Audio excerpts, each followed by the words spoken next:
തെരഞ്ഞെടുപ്പ് അംഗം ഇങ്ങ് കേരളത്തിലാണെങ്കിലും വോട്ട് ചെയ്യാൻ അങ്ങ് തമിഴ്നാട്ടിൽ നിന്ന് പോലും ആളെത്തുന്ന ഒരു വാർഡുണ്ട് തിരുവനന്തപുരത്ത്. വിതുര പഞ്ചായത്തിലെ ബോണക്കാട് വാർഡിലാണ് വോട്ട് ചെയ്യാൻ തമിഴ്നാട്ടിൽ നിന്ന് പോലും ആളുകൾ എത്തുന്നത്.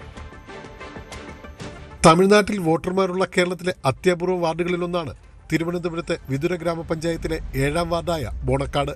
തെരഞ്ഞെടുപ്പ് പ്രചരണം ആരംഭിച്ചാൽ അതിർത്തിക്കപ്പുറത്തും ഇപ്പുറത്തും സ്ഥാനാർത്ഥികൾ വോട്ട് തേടി പായുന്നത് ബോണക്കാട് വാർഡിലെ കാഴ്ചയാണ്. 138ഓളം കുടുംബങ്ങളാണ് അതിർത്തി കടന്ന് തമിഴ്നാട്ടിന്റെ വിവിധ ഭാഗങ്ങളിൽ താമസിക്കുന്നത്. തെങ്കാശി, കടയം, നാഗർകോവിൽ, അംബാസമുദ്രം തുടങ്ങിയ ഭാഗങ്ങളിൽ താമസക്കാരായവരെ തിരഞ്ഞെടുപ്പ് കാലമായാൽ സ്ഥാനാർത്ഥികളും പാർട്ടികളും നിരന്തരം ബന്ധപ്പെട്ടുകൊണ്ടിരിക്കും. നിലവിൽ 799 വോട്ടർമാരുള്ള ബോണക്കാട് വാർഡിൽ ഇപ്പോൾ ലയത്തിൽ താമസിക്കുന്നത് 200-നുള്ളിൽ കുടുംബങ്ങൾ മാത്രം.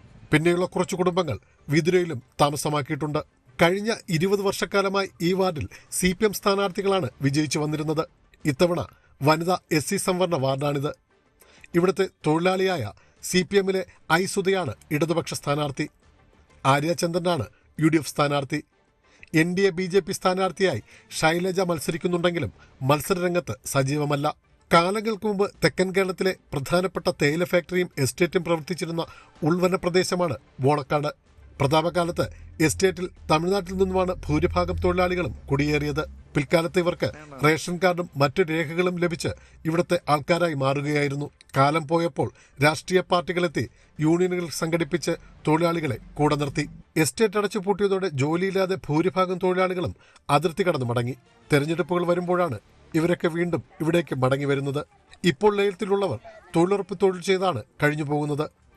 അരുൺ മോഹൻ, ന്യൂസ് 18, തിരുവനന്തപുരം.